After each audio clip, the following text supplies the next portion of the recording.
Spencer Eldon, I don't know if you know who that name belongs to, but it belongs to somebody who has been severely damaged in life and needs $150,000 all of a sudden after profiting off an image for 30 years. He is the baby that was on the cover of the Nirvana album Nevermind, the big, huge grunge hit. Fascinating. I love that album, one of my favorite albums of all time. On the cover of that album, if you don't know, I'm not going to put a picture up because we all know that now, apparently, a naked baby swimming around means that you're into, how do I say it, I'll che ornography pay, and that you're a pervert. I mean, never mind the fact that actually, if you see a naked baby and you think adult-like thoughts about said naked baby, you're the pedo. I mean, you're obviously the pedo. No one in their right fucking mind looks at a small baby when they're naked and goes, "Oh God, yeah, that's so cute. I want to just get." No one fucking does that unless they're severely deranged. Okay, so let's just put that out there. This douche has decided to come out after 30 years. He's 30 years old now. He was on the cover, and the cover shows a naked baby, him, swimming in a pool, chasing a dollar bill on a hook. He now, after I don't know how many years of profiting off this photo himself, reposing in this photo in like a Speedo and everything. He wasn't 15, he wasn't 10. There wasn't a priest pushing him behind saying like, putting his tongue like, loves it. Like, no, it didn't happen. He seemed okay with it. He did mention in 2007, 2008 that it was kind of weird that everybody'd seen him naked, but he didn't seem to have a big problem with it.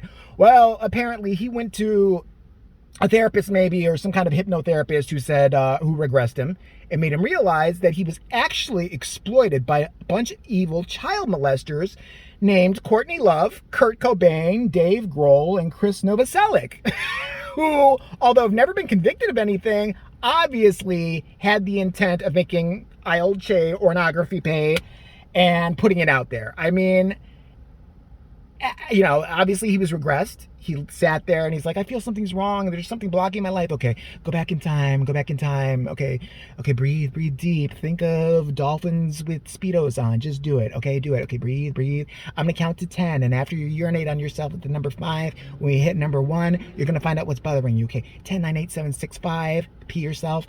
4, 3, 2, 1. Okay, the problem is you were exploited when you were a child.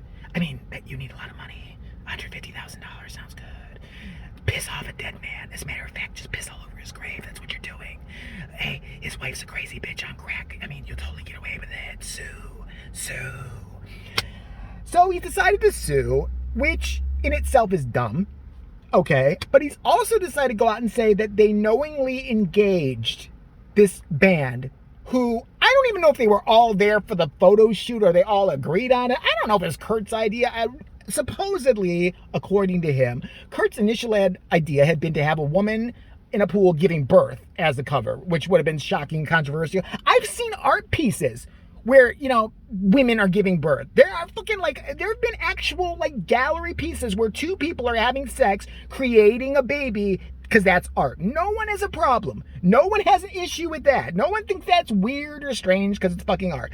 But a fucking baby on the cover who is now a 30-year-old baby who needs to get a fucking job. Get a job, you asshole. What about that? Fucking go work at Target or something like that instead of sitting, when I was a little baby, there was a naked picture of me. I mean, I'm on one of the coolest albums of all time. I'm kind of an icon myself. I've been suffering my entire life. You haven't been suffering. What the fuck have you been? Cancer patients have been suffering. Kids who have leukemia have been suffering. Tell me exactly how you've been suffering. Seriously, whoever came up to you, no one has ever came up to you with the Nevermind album in hand and said, oh, can you sign it? Can you sign it? I bet you can. What's it look like now? Oh, it's never happened. It has never fucking happened. I guarantee it. I don't give a fuck. And I do think it's funny, though, that he's named Courtney Love in the fucking lawsuit, because this is something Courtney Love would claim. I would not be a bit surprised when I read this. I would have not been a bit surprised if it had been like Courtney Love now says. Of course she does. Because A, she runs on 100% pure crazy and crack. And it's just, she's accused so many people of different things that you just expected at this point. She could come out tomorrow on CNN and say she once saw Dave Grohl bite the pinky off a baby and then spit it back in a Chris Novoselic's face, and I would be like, sounds like Courtney Love. I would absolutely fucking believe it. She could claim that she once met Elvis Presley on an Indian reservation when she was 10 years old and he smoked peyote with her. Like, I would absolutely believe she would say that because she's deranged. This guy just seems like a lazy hippie, not very deranged. So wants $150,000 for apparently nothing. So let's think this then. Let's have it his way. Let's say, for the sake of argument, let's say, we all just drank, fucking mainline drain cleaner and we're going insane for some reason, so we actually believe this. Let's say that this actually was true. There was an evil coven of Courtney Love, Kurt Cobain, Chris Novoselic, Dave Grohl, Hillary Clinton. They were all at the time working out of a different pizzeria when they were running small naked children through and making them do push-ups and then selling them off to rich Koreans. Only Koreans, nobody else. It's part of the secret society. Don't ask questions you don't want to know about. Let's say it's true. I say you've done pretty well in life off that photo. So if you would to win, and this was absolutely true, and there was these horrible people, and you'd been through this horrible thing, I think you'd want to help other survivors, wouldn't you? Like real survivors who actually been through shit. Sexual abuse. I think you absolutely would. So I say let's go for the $150,000 and you give it all to a sexual abuse foundation or to RAINN, the Rape and Incest Network. I mean, that does a lot of good for people. Why wouldn't you? You wouldn't want to help people who've been sexually assaulted like you. I mean, the trauma, obviously. Oh, you're behind on car payments? Oh, okay. I mean, and what's even more irritating is I visited Twitter to see more about this, which is the land of the stupid. It's just the land of the dumb. The stupid people have found a home, and it is Twitter. And if you want to have an aneurysm and read any kind of comments on Twitter that people are making under the most benign news story, it could be, today a cute puppy was born and everybody loved it. And there would be several people underneath who was like, that's an ugly puppy and it's actually not a puppy, it's a Norwegian baby. No, it's true. That's where the stupid people dwell. I was convinced they wake up in their stupid houses or their stupid huts or their stupid apartments with their stupid wives, or their stupid husbands and their stupid kids and their stupid fucking pets and wake up and take their stupid piss in the morning and decide what kind of stupid shit can I do first. Do I do stupid shit on Facebook or do I do stupid shit on Twitter or do I go out and do some stupid ass shit? Well, first Twitter, because that's where I can shine with my stupid shit. And of course there were people under the comment. I'm sorry, it's like 100 degrees out, so even nighttime, but end of August, gotta love it in Chicago. For all those who say Chicago is freezing all the time, come visit in the summer. Please, come visit in September or even early October and tell me that it's freezing. Tell me that we're a tundra, that we're like Iceland or something. People are nuts. There's a bunch of people on Twitter saying that's because Chicago's cold. I could never live there. Okay, I'm in a parka right now. It's like 0 degrees out. I'm just sweating because of crack. I don't know. But anyway, that's why other people are just walking around in shorts and stuff like that. We're all insane. The people underneath this story, most were like, okay, whatever. But there was a good majority that's like, let's not victim shame.